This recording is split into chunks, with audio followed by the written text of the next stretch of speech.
Festeggiamo un altro amico di Feste Italiane, Bruno Venturini, che festeggia ben 30 anni di carriera. Per noi c'era Barbara Di Palma, li festeggerà.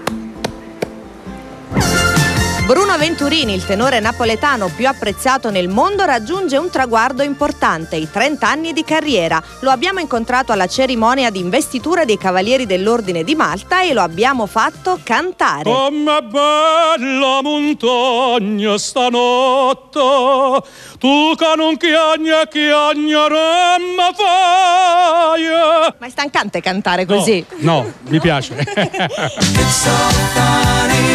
È sposato da sempre con la signora Mena, sua compagna di scuola e mamma dei loro 3 figli. Lei ha viaggiato tanto e sua moglie rimaneva a casa? Sì, sempre. Mia moglie ha vissuto attraverso i miei occhi, ha parlato attraverso la mia bocca, ha pensato attraverso il mio cervello. Ha preferito abbracciarsi la casa, i figli e quindi io esco la mattina dalla caverna con la clava, lei accudisce i ragazzi, accudisce me, quindi per farmi trovare un piatto di spaghetti fumanti a tavola quando torno. Ora c'è l'autunno.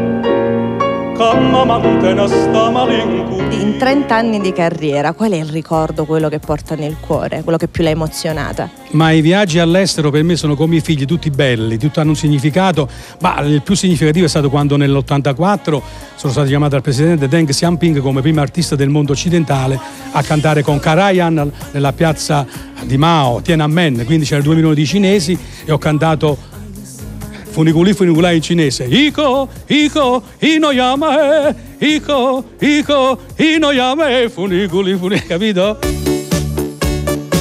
Dai mercatini di Porta Portese a Roma ai palcoscenici più importanti, Bruno Venturini ha portato la canzone classica napoletana ad altissimi livelli. Qual era il pezzo forte che amavano i Kennedy? Ma la Jacqueline amava molto quando mi scelse come menestrello a Villa Rufolo a Ravello, ero un ragazzino, lei amava molto, ecco, Come Back to Sorrento, Hannah McCore, Bruno please sing for me, ecco, e queste. Allora io lo dico anch'io, Bruno please sing for me. E che vuoi sentire? Non lo so, un pezzettino di Hannah McCore. Tenimmoci così, Hannah McCore, non ce la lasciamo più, manca per un'ora. Salutiamo Caterina con un pezzettino di quella canzone famosa che fa Caterina.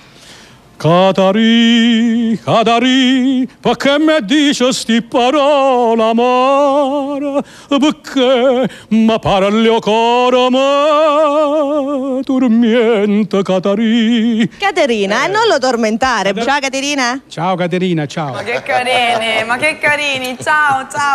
Tra l'altro oggi è anche il compleanno, Basini c'ha la sua, è anche il compleanno di Bruno, quindi Bruno auguri da tutti, soprattutto dalla Muzzupappa. Allora Remo, tu stai mangiando, ho capito che a lei non piace